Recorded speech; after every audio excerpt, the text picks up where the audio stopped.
In this video, soon-to-be BIL is upset we didn't invite him to our wedding. Make up a BS lunchtime policy to appease the office drama queen? Sure, I'll follow it to the letter. Update: entitled mother won't let me remove tumor in my breast.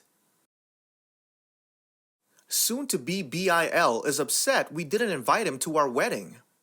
My brother-in-law, 30-year-old male, has never liked me, 23-year-old female. I wish I can tell you why he doesn't like me, like a legitimate reason why he doesn't even want to see me. Whenever I asked him in person, I swear he would say things like, "You watch anime in English, not Japanese." My brother wouldn't help me with my cosplay cause he wanted to spend time with you.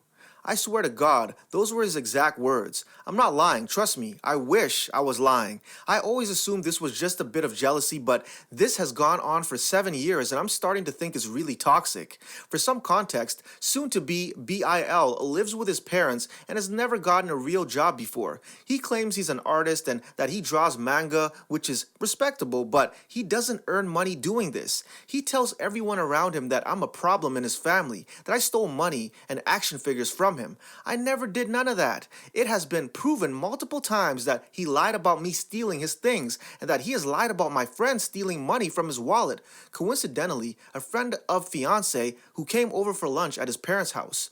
He then claimed I started a rivalry between us. He said I started treating him badly all of a sudden. I have screenshots and witnesses, my friends, family, and my fiance's friends who've seen how well I treated him by doing favors, paying for some of his meals, inviting him to dinners, that I never talked badly about him until he decided to make up lies about me being a thief. He also tried to separate us a few times with lies and manipulation. One example being that he suggested my fiance have an affair with a gay friend of his because, to quote his word, "You never know if you swing both ways and you prefer dick." He told my fiance a few years ago that if we ever had a wedding, and that he hoped that wasn't the case, that he wouldn't attend, and that in case he did, he would go for the food. He repeated this like 4 times during our relationship. Here's where I might be the asshole. When my significant other and I decided to get married a few months ago, we automatically assumed he wouldn't want to join us. And to be honest, I wouldn't be comfortable knowing that a man who has tried to break us up multiple times, has accused me of stealing, and has treated me horribly is assisting our wedding. My significant other agreed, and that was our decision. Yeah, my significant other felt bad, of course, since it's his brother, but his brother let him know beforehand that he wanted nothing to do with me and didn't consider me family. So when the time came to send out invites, my soon-to-be MIL and FIL received their invitation through text. My soon-to-be BIL goes crazy when he didn't receive his text. He called my significant other multiple times to ask him why he wasn't invited. BIL: why am I not invited? Significant other: you said you didn't want to go. BIL: I never said that. Significant other: you don't even like OP. You wanted us to break up for years. BIL: so? Mom and dad are going. You forgot she has stolen from me as well? It's the least she could do. Yes, he brought up the stealing thing again, which was proven to be false. My significant other and I believe that he didn't even have that money in the first place. Significant other: you told me you only wanted to be there for the food, not for us.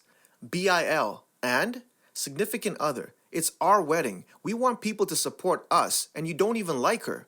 BIL: I'm sure that bitch made you not invite me. My significant other is a sweet man. I've never seen him angry at his brother. Even after his brother has done horrible things to him, he was done with his behavior. Significant other: it was your own actions that made us not invite you, not her. My BIL then hung up. My soon-to-be MIL then called me the next day to ask me why he wasn't invited. I explained to her the situation. She doesn't agree with BIL's actions and defends me. How he treated me, how he took advantage of my kindness, how he accused me of doing horrible things. She said that she understood, but that BIL was my fiance's brother and that, like it or not, he was going to be part of my family. I'm honestly really torn. On one hand, I have the right to decide who comes to our wedding. On the other hand, soon-to-be BIL is my fiance's brother and still part of the family. I think my fiance and I may have overreacted by not inviting him or at least giving him a chance to change his mind. Make up a BS lunchtime policy to appease the office drama queen? Sure, I'll follow it to the letter. Many years ago, I worked in back office support in a large office with lots of departments. Generally speaking, we had core hours, especially for lunch. Core lunch hours were between 12 and 2, meaning you had to take your lunch sometime between 12 and 2.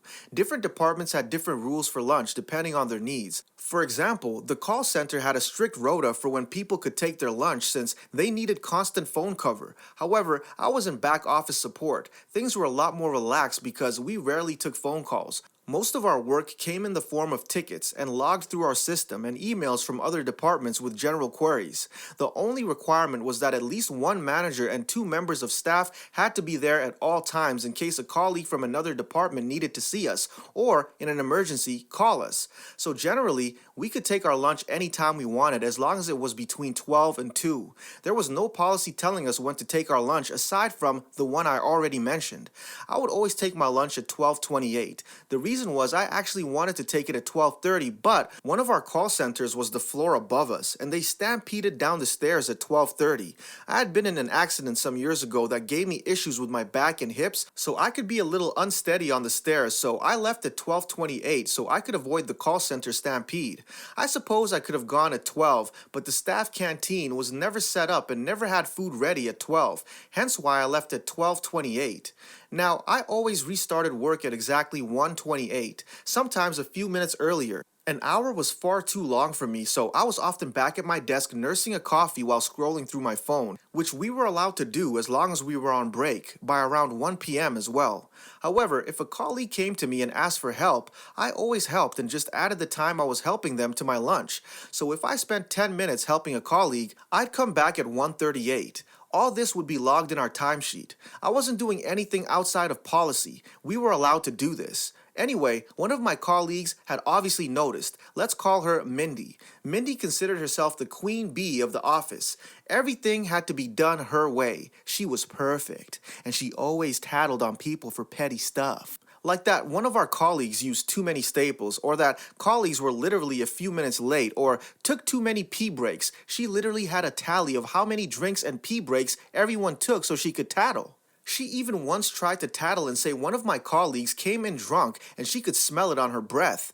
What she could smell was Lemsim and cold meds. The colleague she was tattling on had a cold. Unfortunately, Mindy was also our manager's favorite employee, so she got away with a lot. So she tattles to our manager about how I'm always leaving for lunch 2 minutes early and yet often came back late. My manager tears me a new one for this. I explained to him that the times I've come back late are when I've helped a colleague and he should see it logged on the sheet. I also explained why I leave at 12:28. He then says yes, well, whether it's 2 minutes or not, we have core hours in this office. I say yeah, 12 to 2. I can take my lunchtime anytime between that, 12 and 2. 12:28 is within those core hours. So he then tried to say no. In our department, we have a policy of 12:30 to 1:30 to make sure enough people are in the department. I say I've never heard of this policy. This has never been the case. But he brushes me off and says, you take your lunch at 12:30 and come back at 1:30. You don't deal with any queries or anything that will delay you. Just take your lunch on time and come back on time. No exceptions. Okay then, that's exactly what I'll do. No matter what I'm doing, even if I'm in the middle of a task, I get up and go to lunch. Even if I'm at my desk and a colleague comes to me, I tell them I'm on lunch and to come back later. Then surprise, surprise, Mindy comes along with an urgent query at 1:10. I look her dead in the eye and say, sorry, I'm on lunch. She storms off to our manager to tattle on me. I get called into his office because she had lodged a complaint against me for bullying her and being uncooperative. Mindy is in the office, with my manager acting as a mediator. He asks why I refuse to help her. She's grinning maliciously with her trademark, you're gonna get it face. She spoke to me at 1:10. I had 20 minutes left of lunch. You said the policy is lunch, 12:30 to 1:30. No exceptions, I said, smiling. Mindy looked like she wanted to slap me, and my manager was furious but knew he couldn't do or say anything because that was what he said. Eventually, the manager ended up being promoted and moved to another department. Our new manager had no patience for Mindy's excessive tattling and at one point shouted at her, "This isn't primary school and I'm not your teacher." The new manager also removed the no exceptions BS policy my manager had made on the spot, and as long as we came back on time and didn't leave the department understaffed, she couldn't care less when we took our lunch. Update. Entitled mother won't let me remove tumor in my breast. In the months leading up to the surgery, I never said a word to either of my parents, most especially my mom. While the stimulus checks were handed out, I had a joint account with my mother, and unfortunately the IRS sent the check to the joint account and she took it out and essentially stole it. On another random day, my father came home and guilted me into maintaining a relationship with my entitled mother because I live under her house, and also completely dismissed all the emotional, physical, and mental abuse she had inflicted onto me. Thankfully, I've been going to therapy, so I simply was not having the manipulative BS and told my dad to shove it, stop pushing religion onto me, and not talk to me again unless it was to discuss my health and that I was moving forward with the surgery. He got upset that I set boundaries, thank you therapy, and left the house. On another occasion, I went to see my dentist, a close family friend of my mom who she's known before I was born, and she noticed I was depressed and wanted me to keep in touch with her. The following day, I overheard a conversation between her, the dentist, and my mom pretty much slut-shamed me, said the cancer and tumor were my fault because I didn't eat healthy and read the book she gave me or take the supplements she gave me. It stung a lot, but regardless, that was not gonna stop me. I officially removed the tumor about 2 weeks and a half ago. I will be honest and say I didn't think I was gonna wake up. When I did actually wake up, I immediately cried. For one, because I didn't think I was gonna wake up, but also mourning the relationship with my entitled ass mother and my absent father. My father is around and lives near but is extremely spineless and never defended me against my mother. The recovery was hard at first, but now I'm feeling a lot better. I obviously have not said a word to either of my parents, and the only person who knew of my procedure were my friends and siblings. However, lo and behold, the insurance mailed her yesterday. She opened the mail and confronted me about the surgery. Due to the insurance keeping the procedure I did confidential, she didn't know what exactly I did, so she asked, so I told her. She pretty much asked why I did it, and I said, "You said no." And she said that doesn't justify what I did, as if I did something wrong. It was ridiculous. She didn't push further and said she'll deal with me later, and this isn't over. I didn't maintain eye contact with her once and kept looking at my phone. Because her voice carries immensely, she ended up complaining to my older sister and her side of the family about how me getting the surgery was unacceptable. I mean, at this point, what is she gonna do? Make me put the tumor back inside my body? Regardless, I went about my night. Today, my sperm donor, this is how I'll refer to him from now on, came to my house to tell me that my mother has been crying every day since she assaulted me, which was a lie, and that I need to maintain a relationship with her and God. He said that I've changed and he didn't like who I became and blamed me for getting the cancer and tumor as well. I told him that I didn't give a rat's ass what he or my mom has to say, and he said I shouldn't be disrespecting her because I'm under her insurance and using her car, etc.